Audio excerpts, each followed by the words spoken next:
बारी 180 countries participate करी थी, बल्कि जब चेन्नई में ओलंपियाड हुआ था, हम बोथ इंडिया टीम हम ब्रॉन्ज़ जीते थे। वुमेन टीम का लास्ट मैच यूएसए से हुआ था, जो हम हार गए थे और हमारे हाथ से गोल्ड चला गया था उस टाइम। तो हम फिर से उनके साथ इस बार खेले। हाँ, फिर इस बार हम बहुत ज़्यादा मोटिवेटेड थे कि इस बार ही इंडिया को गोल्ड इस लाना ही है, इसको हराना है। इनको हराना ही है। वो मैच फाइनली बहुत क्लोज़ था और ड्रॉ में फिनिश हुआ, but we went on to win the gold sir. हुँ, पर हम इस बारी अपनी कंट्री के लिए जीत कर ही वापस आने वाले थे और कोई सेकंड वे नहीं था।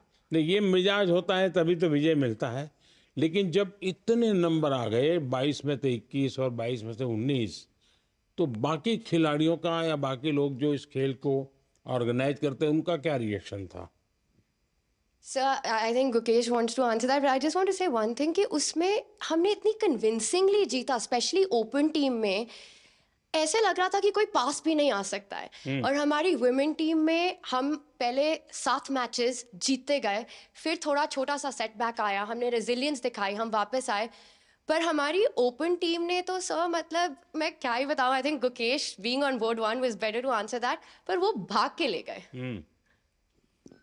Yeah, this experience was really a great team effort. Every single one of us was in like excellent form, and we were all super motivated because in the 2022 Olympiad we were very close to winning the gold medal.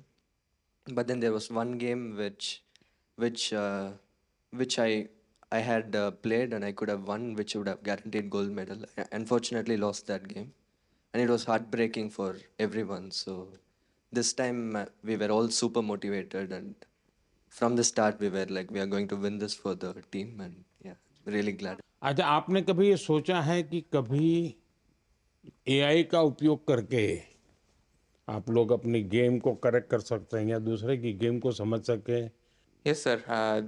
With AI, the chess has evolved. There has been new technology, and the computers have become much stronger now. And it is showing a lot of new ideas in chess, and we are still learning from it. And I think there is a lot to learn from it. Sir I think अभी ऐसा हो गया है कि AI के tools सबको available हो गए हैं क्योंकि डेमोक्रेटाइज हो गया है और अभी हम ज़रूर प्रिपरेशन में यूज़ करते हैं। बताइए। कुछ नहीं सर, द एक्सपीरियंस तो बहुत कुछ अच्छा नहीं था। ऐसे ही जीत लिए। हैं?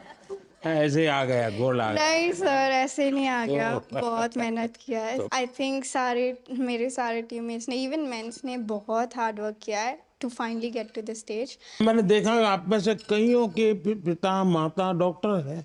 पेरेंट्स दोनों डॉक्टर है और मेरी बहन भी डॉक्टर है। हैं? तो जब मैं बचपन में उन्हें दिखता था कि उनको कभी रात को 2 बजे फ़ोन आ गया पेशेंट का, जाना पड़ता था, मुझे लगा मैं जो करियर लूँगा थोड़ा और स्टेबल लूँगा, पर मुझे लगा नहीं था स्पोर्ट्स में और दौड़ना पड़ेगा। सर मैंने हमेशा देखा है कि आप हर स्पोर्ट और हर स्पोर्ट पर्सन को इतना इनकरेज करते हैं और इतना सपोर्ट करते हैं।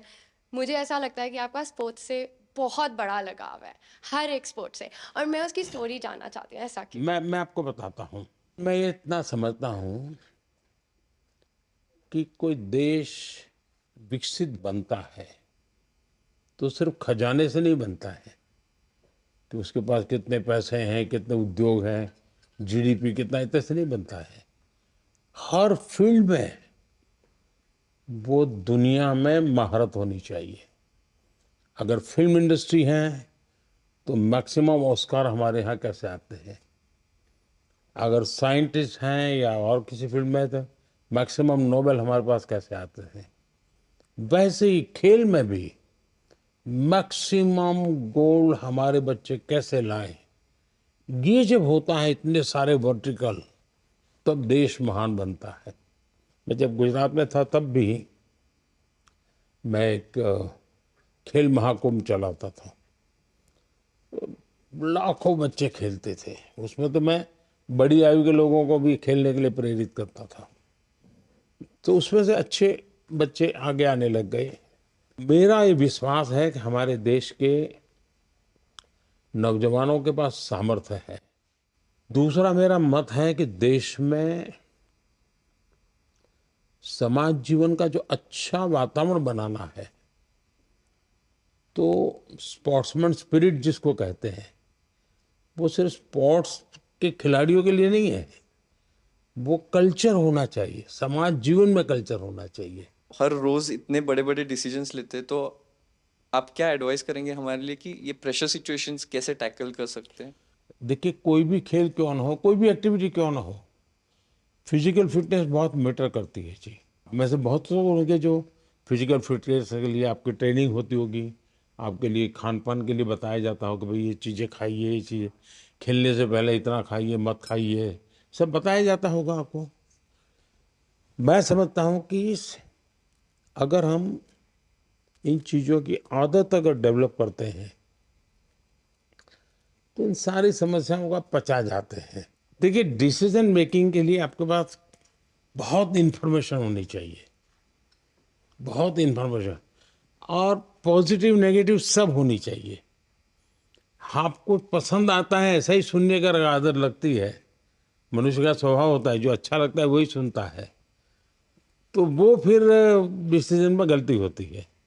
लेकिन आप हर प्रकार की चीज़ को सुनते हैं, हर प्रकार की चीज़ों को जानने का प्रयास करते हैं और खुद एनालाइज करते हैं, और कहीं समझ नहीं आए तो बिना संकोच किसी जानकार को पूछते हैं, तो फिर आपको कठिनाई कम आती है। और मैं मानता हूं कि कुछ तो अनुभव से आ जाता है, और जैसा मैंने कहा कि योगा, मेडिटेशन, इसकी सचमुच में बहुत ताकत है जी। सर, हम अभी 2 हफ्ते खेले तो अभी पूरा थक गए, पर आप सालों साल दिन भर इतना काम करते, इतने मतलब पूरा ब्रेक भी नहीं लेते, તમે કેવી રીતે what's the secret sir for your energy? आप इतना जानते हो, and then also you are open to learning and open to the world, और आप हमेशा हर स्पोर्ट पर्सन को आई थिंक इतने जोश से भर देते हो टू परफॉर्म। और मैं आपसे पूछना चाहती हूँ कि अगर आप हम सबको एक एडवाइस देना चाहो, आप जहाँ चेस को देखना, शतरंज को देखना चाहते हो। देखिए, ऐसा है, जीवन में कभी संतोष मत मांगिए, सेटिस्फेक्शन नहीं होना चाहिए किसी चीज का, वरना फिर नींद आना शुरू हो जाता है। तभी आप आलस 3 आ घंटा जाती है। सोते हैं सर। हाँ, आप सिर्फ 3 घंटा सोते हैं। कि हमारे भीतर एक भूख रहनी चाहिए, बहुत कुछ नया करने की, कुछ ज्यादा करने की। हम लोग सभी टूर्नामेंट तभी जीते थे, और हम लोग बस में से आ रहे थे और आपका स्पीच हम लोग लाइव देख रहे थे, और आपने वहाँ पे अनाउंस कर दिया वर्ल्ड में कि भारत ने ये ऐतिहासिक 2 गोल्ड मेडल जीते, और हम सब लोग उस टाइम साथ में बस थे। हमें इतनी खुशी हुई सबको कि आपने ये आपके स्पीच में अनाउंस कर दिया पूरे दुनिया के सामने। मैं 98 में मैंने फर्स्ट ओलंपियाड खेला, और उस टाइम पे गैरी कास्परोव, कार्पोव, ये सब लोग खेलते थे, और हम लोग उनका साइन लेने के लिए दौड़ते थे, ऑटोग्राफ। इंडिया का तब रैंकिंग बहुत नीचे था, और इस टाइम पे जब मैं कोच बन के गया था और मैं देखता था कि गुकेश आ रहा है, प्रज्ञानंद आ रहा है, अर्जुन आ रहा है, दिव्या आ रही है, हरिका आ रही है, और लोग उनका साइन लेने के लिए अब दौड़ रहे हैं। तो ये जो बदलाव और ये जो कॉन्फिडेंस नए फील्ड में आया है नए बच्चों में, आई थिंक वो आपका जो विजन है कि इंडिया नंबर 1 होना चाहिए, आई थिंक ये बदलाव आ रहा है। Sir, thank you so much. आपने इतने शॉर्ट नोटिस में, आप यूएस में थे और आपने इतना टाइम, आपका वैल्यूएबल टाइम निकाला हमसे मिलने के लिए। हम बहुत अभी मोटिवेट हो गए। मेरा वैल्यू आप ही है। आई थिंक हमें ही नहीं, ये इतना इम्पोर्टेंट है, बाकी चेस जो खेलते हैं अभी उनके लिए भी बहुत ज़्यादा इंस्पिरेशन हो गए कि वो अच्छा खेले और आपको आके मिले, तो उनके लिए भी बहुत ज़्यादा इंस्पिरेशन। नहीं, ये बात सही है जी। कभी कभी ये देखने से पता चलता है इनको कि हाँ यार, अपने लोग कर सकते हैं, हम भी कर सकते हैं। मैंने एक बार गुजरात में बहुत बड़ा चेस का इवेंट किया था जब मैं मुख्यमंत्री था, तो 20,000 लोग उसमें एक साथ हाँ, चेस एक खेले साथ थे। खेले थे। और सर उसमें उस टाइम पे इसमें से बहुत सारे लोग चेस नहीं खेलते थे। नहीं, तब तो इनमें से कईयों का जन्म भी नहीं हुआ होगा जी। तब भी लोगों का आश्चर्य होता है, क्या मोदी जी ये कर रहे। अच्छा, 20,000 को जब बिठाने की जगह भी चाहिए, तो बहुत बड़ा पंडाल बनाया था मैंने। तो हमारे अफसर लोग भी कहते थे, साहब अब ये इसके लिए इतना खर्चा। मैंने कहा इसी के लिए खर्चा करूंगा मैं।